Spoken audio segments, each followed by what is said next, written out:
হয়েছে রবি? মনটা খারাপ কেন? প্লিজ রেশমা, আমার ভালো লাগছে না। আমি প্রচন্ড আপসেট। আমাকে একটু একা থাকতে দাও। থাকো।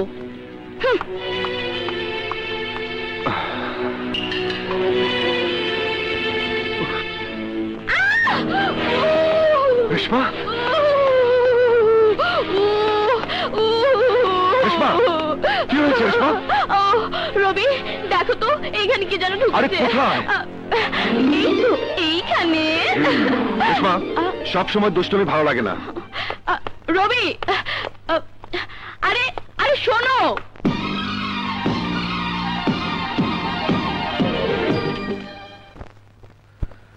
কেন ডেকেছেন অফিসার? তোমাদের সহযোগিতা চাই।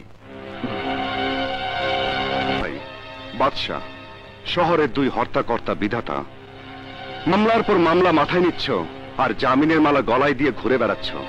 কারণ তোমরা ডন, খুন, সন্ত্রাসী, চাঁদাবাজি নিজেরাই করছো, আবার নিজেরা তার বিচার করছো। তোমাদের আবার নিজস্ব বাহিনী আছে, নিজস্ব আইন আছে, নিজস্ব বিচার ব্যবস্থা আছে। কোর্ট যে বিচারই করুক, তোমাদের সিদ্ধান্ত শেষ ফয়সালা। কেউ তোমাদের বিচার না মানলে নিজেদের বাহিনী পাঠিয়ে তাকে ধরে আনো, মেরে হাড্ডি মাংস আলাদা করে দাও। শহরের কন্ট্রাক্টারি, ওয়াসার কাজ, বিদ্যুতের কাজ, পিডব্লিউডির কাজ তোমরাই বন্টন করো। দেখে মনে হয় তোমরাই দেশের সরকার, তোমরাই দেশ চালাও। আমাদের কাছে যেই সাহায্য চায় আমরা তাকেই সাহায্য করি। এসবের জন্য দেশে আইন আছে, থানা পুলিশ আছে, এমপি মন্ত্রী আছে, জনগণের নির্বাচিত সরকার আছে। এই জনগণই আপনাদের মতো কর্তৃপক্ষ অফিসারদের উপর অতিষ্ঠ হয়ে আমাদের কাছে আসে। এই জন্যে আসে নাকি তোমাদের ভয় আসে? হেড ইন্সপেক্টর সাহেব, আপনি কি কখনো অভাব দেখেছেন? হ্যাঁ, কোনোদিনকে না খেয়ে কাটিয়েছেন? পকেটের চারানা পয়সা না থাকার জন্য কখনো চোখের পানি ফেলেছেন?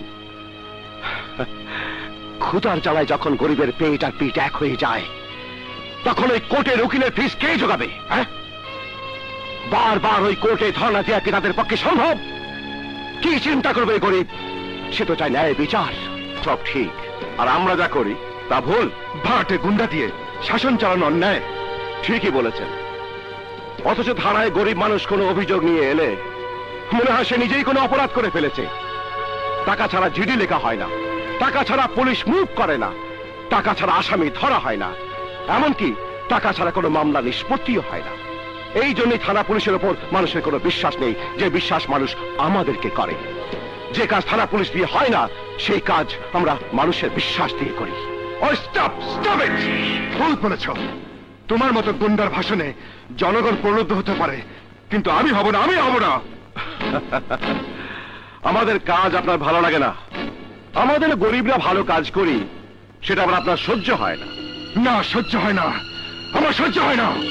কারণ তোমাদের মতো গুন্ডা বদমাইদেরকে একদম সহ্য করতে পারি। নাম বাদশাহ, আমি কোনো গুন্ডা বদমাশ নই। এই, সংযত হয়ে কথা বল।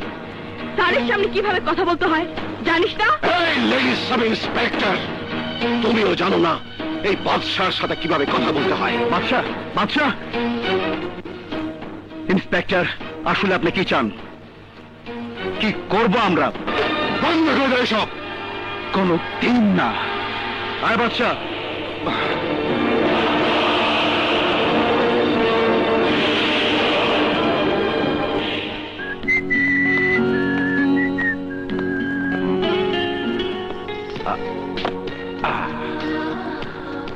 কি ব্যাপার, আজকে আবার মন খারাপ করে বসে আছিস কেন? মন খারাপ করবো না তো কি করবো? হ্যাঁ? আরে এই শায়লা, হ্যাঁ, হাসবে হাসবো। বাবা এক ছেলের সাথে আমার বিয়ে ঠিক করেছে।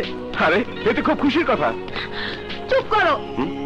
তোমার কি ধারণা আমি একজনকে ভালোবেসে আর একজনকে কবুল করে আমার ভালোবাসা বলে দেবো? কখনো না। জান দিয়ে দেবো, তবুও না। ওরে বাপ রে, তুমি তো একেবারে যাকে বলে ইমোশনাল হয়ে পড়েছো। প্লিজ বাদশাহ, তুমি আমার বাবার কাছে যাও, বিয়ে প্রস্তাব দাও।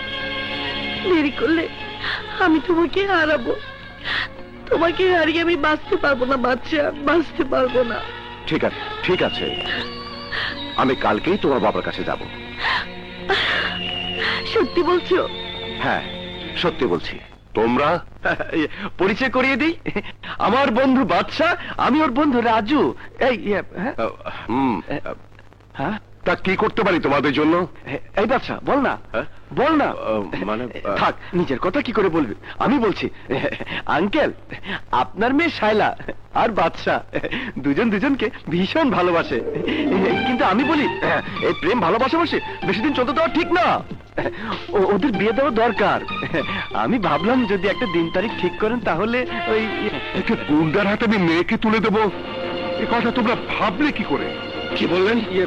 আমি যা বলেছি তা পরিষ্কার বাংলায় বলেছি। লেখাপড়া না জানলেও এটুকু বুঝবার মতো বয়স তোমাদের হয়েছে। তোমার মতো একজন কুখ্যাত খুনি গুন্ডার সাথে মেয়ে বিয়ে দেওয়ার চেয়ে মেয়েকে গলা টিপে মেরে নদীতে ভাসিয়ে দেয় আমি বেটার মনে করব। বাবা, বাবা, এ তুমি কি বলছো? ঠিকই বলছি, যা ভিতরে যা।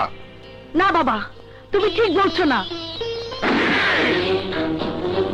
কে পথে জঞ্জাল, কে না তোমার কে?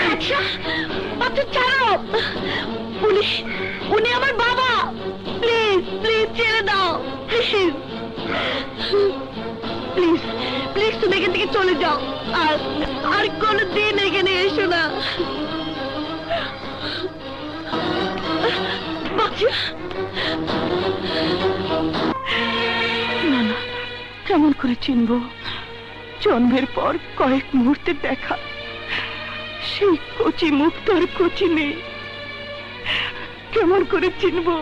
ওর চেহারায় কি এমন কোনো চিহ্ন আছে যা দেখে তুমি চিনতে পারবে? চিহ্ন? হ্যাঁ রুকু, দেখো তো চিন্তা করে, আছে এমন কোনো চিহ্ন?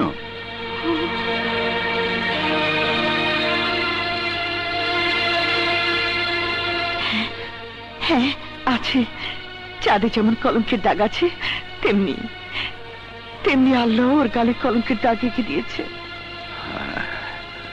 আর কোনো সন্দেহ নেই, বাদশাহী রুকুর হারানো ছেলে। নিয়ে ফেলেছো? হ্যাঁ বাবা, তোমরা তো বাচ্চাকে জামাই হিসেবে মেনে নেবে না, আমিও পারবো না বাচ্চাকে ছাড়া থাকতে। বাইরে পা বাড়াবার আগে চিন্তা করে বাড়াও, আমার বাড়ির দরজা তোমার জন্য চিরকালের মতো বন্ধ হয়ে যাবে। দোয়া করো বাবা, আর যেন ফিরে আসতে না হয়। শায়লা, শায়লা, যাসনি মা, দাঁড়া। ওগো, এ কি করছো? মেয়েকে তুমি বাড়ি থেকে বের করে দিচ্ছ? বের করে দেইনি, ও স্বেচ্ছায় চলে যাচ্ছে। ওগো, শায়লা তো আমাদের একটি মাত্র সন্তান। মনে করো আমরা নিঃসন্তান, আমাদের একমাত্র মেয়ের আজ মৃত্যু হয়েছে।